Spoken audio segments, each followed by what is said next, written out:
विचार के एक बेहतरीन प्रतीक के रूप में हमारे समक्ष उपस्थित हैं। कृपया अपने विचारों से हम सभी को कृतार्थ करें। भारत माता की जय। Doctor Trilochan Mahapatra, secretary DR and DG ICR, Shri Ram Manohar Mishra MSME, Shri Sushil Kumar additional secretary DR, Shri Alap Sundaram DDG engineering ICR, doctor AK Singh DDG craft scanning ICR, Shri Srinivas joint secretary MSME, and all the great scientists and dignitaries present for me. I congratulate you all for having invited me to this August Assembly, thinking and pondering over various issues concerning our rural economy, agri-economy, and I have to learn from you. Exactly, I have nothing to say because of my paucity of knowledge in the particular subject. Because I became a minister by chance, I had to come here. But you are all experts. Well, here to educate us. I also take pleasure to be here in the midst of great scientists like you, because it's a great opportunity for me, and I congratulate both ICR, DG ICR and DC MSME, because they are collaborating for a nobler purpose of developing our agro-based economy. As we know, India is a very great country with a very vast base of agriculture, and mostly 70% of the population live on agriculture, directly or indirectly. And our Minister MSME is a champion on this type of collaboration. Sri Nitin Gadkari ji, he always thinks about that and how to develop waste into wealth through the application of technology is a favorite subject to him. Now, our agriculture sector is no doubt the largest sector of employment, and its contribution to the GDP is also very significant. Our culture is also based on agriculture. Bhagavan Sri Krishna in the Srimad Bhagavad Gita tells, Annat bhavanti bhutani parjanyat anna sambhava. Yagyat bhavati parjanya yagya karma samudbhavam. Karma brahmotbhavam vidhi ramakshara samudbhavam. Tasmat sarvatam brahma nityam yagya pradeshtatam. He says that these living beings come out of anna, food, without which it's impossible for their creation and sustenance. And food comes out of rain.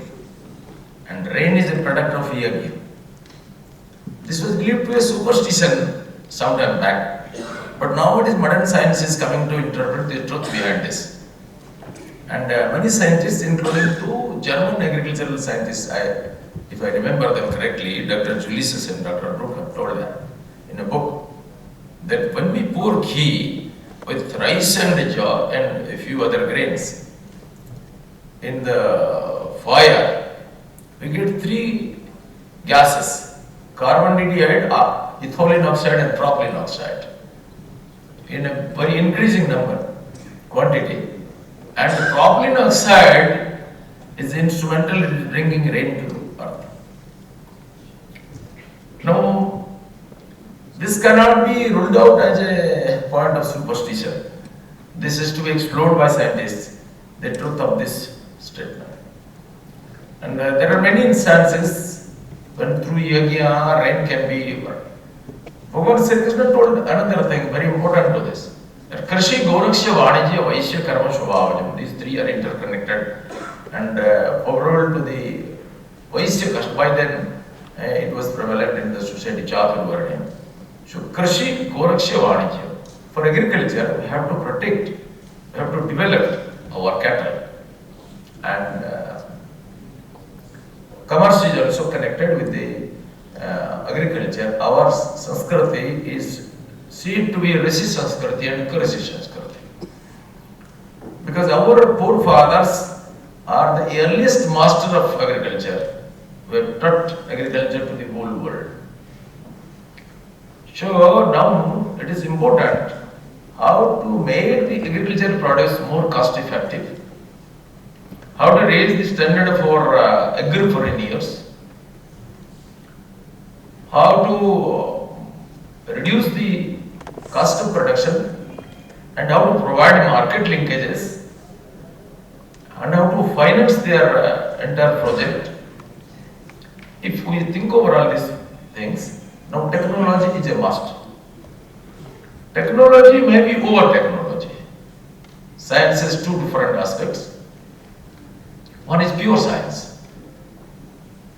Nature has been ready to pour out truths, pour out virulent truths, guarded and jealously protected by her for centuries in a hide and cotton, to a person, to an individual, to a group, to a society, who knows how to knock and where to knock in proper point and proper time. And the knowledge so flowed is sure to transform into technology at some point or other. And technology is nothing but applied science. But when due to our ignorance or our greed, we apply over technology, which is detrimental to the survival of the humanity at large, the result will be very disastrous. During the days of Green Revolution, due to unreasonable application of chemicals in the field of agriculture, we wielded very serious results. And the motto, the ideal of the entire agriculture department was to compete with Punjab so far as application of chemicals in the field of agriculture, and that was the model state.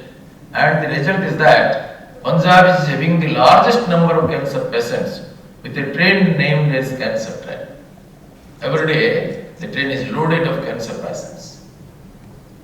We have to look at the ecosystem also. A single atom of this universe cannot move without dragging the whole universe in its wake. It is all interconnected. So we have to think of organic farming. That is the only way for our survival. Nowadays scientists are thinking of finding a place suitable to survive our human life in the Mars, planet Mars. Can we take away these 1,000 crores of people to planet Mars? No. Great scientists are thinking like that in a very selfish manner so that they can go there and stay and survive.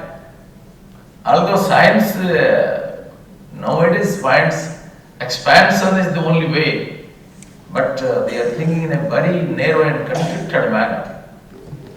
और मैं इस वैज्ञानिकों को कहता हूं, जो मंगल ग्रह में जीवन के संधान करने वाले वैज्ञानिक, अब मानव के जीवन में भी मंगल को संधान करना चाहिए, क्योंकि they fear that due to their mass, due to their over application of technology, probably the world may be spoiled within a few 100 years. So they want to take their family and to stay there. It's very fantastic. We have to live in this planet and we have to remove the problems which we have created. We have to maintain the equilibrium of this ecosystem. That's our responsibility, and we have to own the responsibility. So now I think we can think of mass application of this organic farming and how to remove this chemical. All this poison and pollution should be removed by us only. We have created them. And some Gaushalas and some other organizations have developed a system how to create more manures, more fertilizers out of smaller amount of cow dung and green fertilizers. One of them are Nadef Kaka system.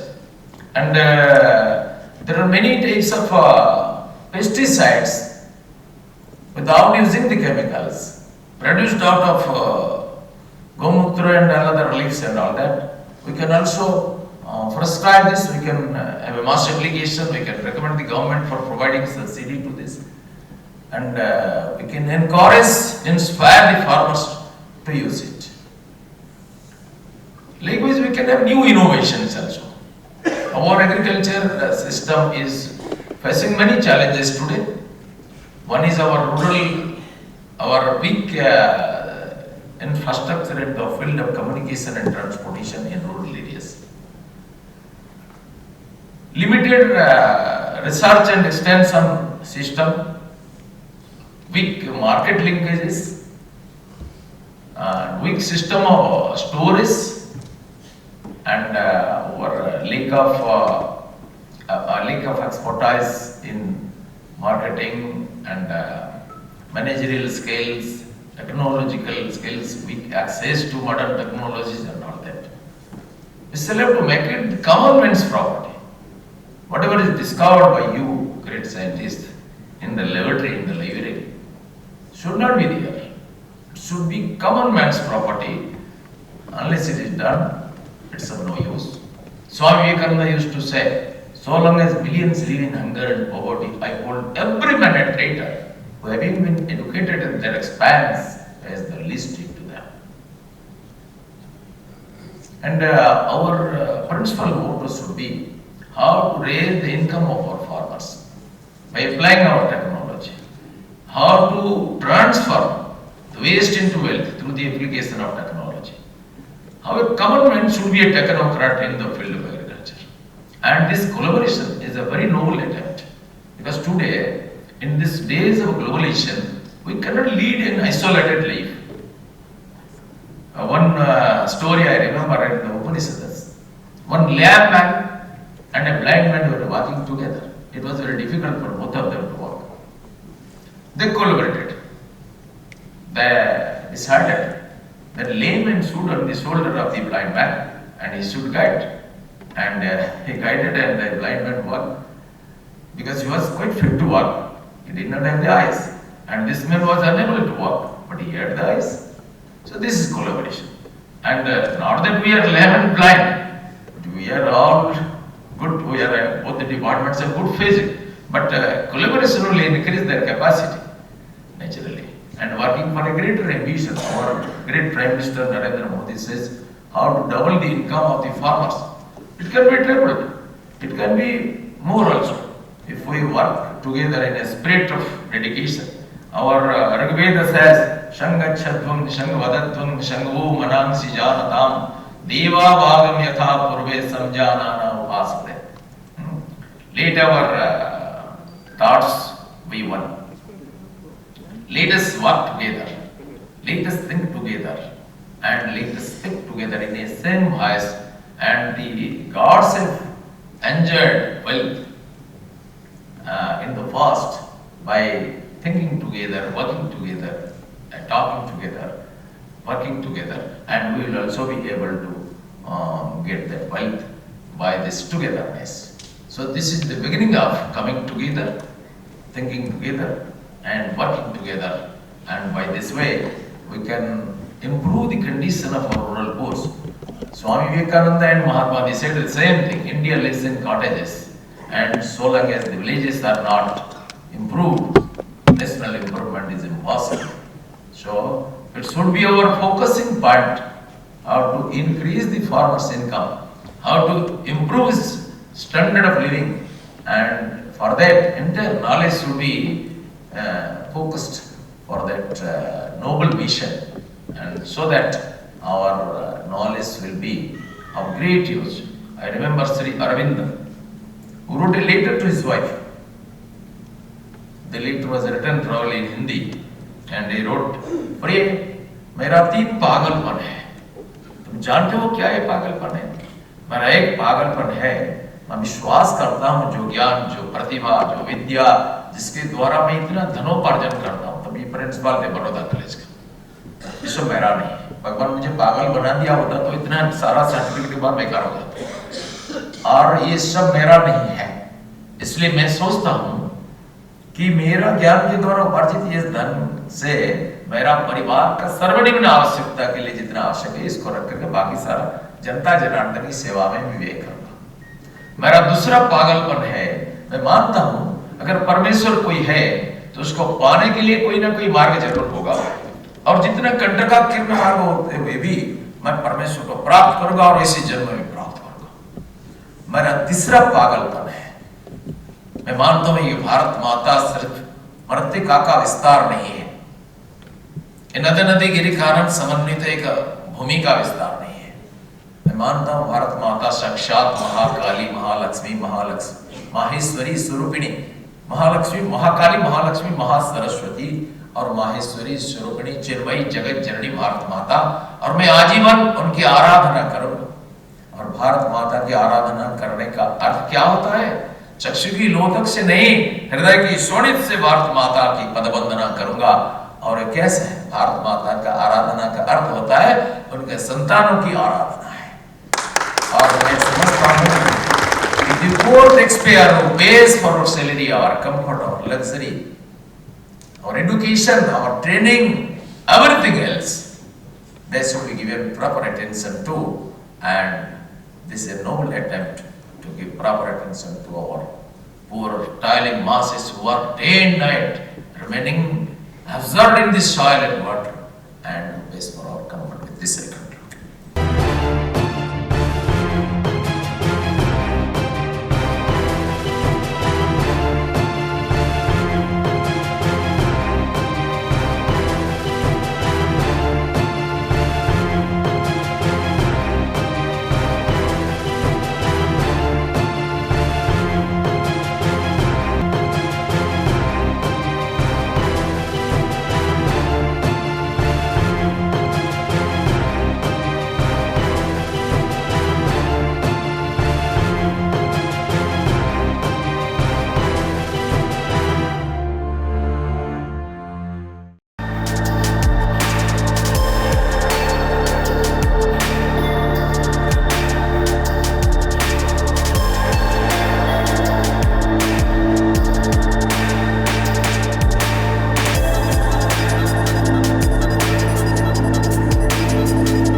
Download Tarang online radio app from Google Play Store.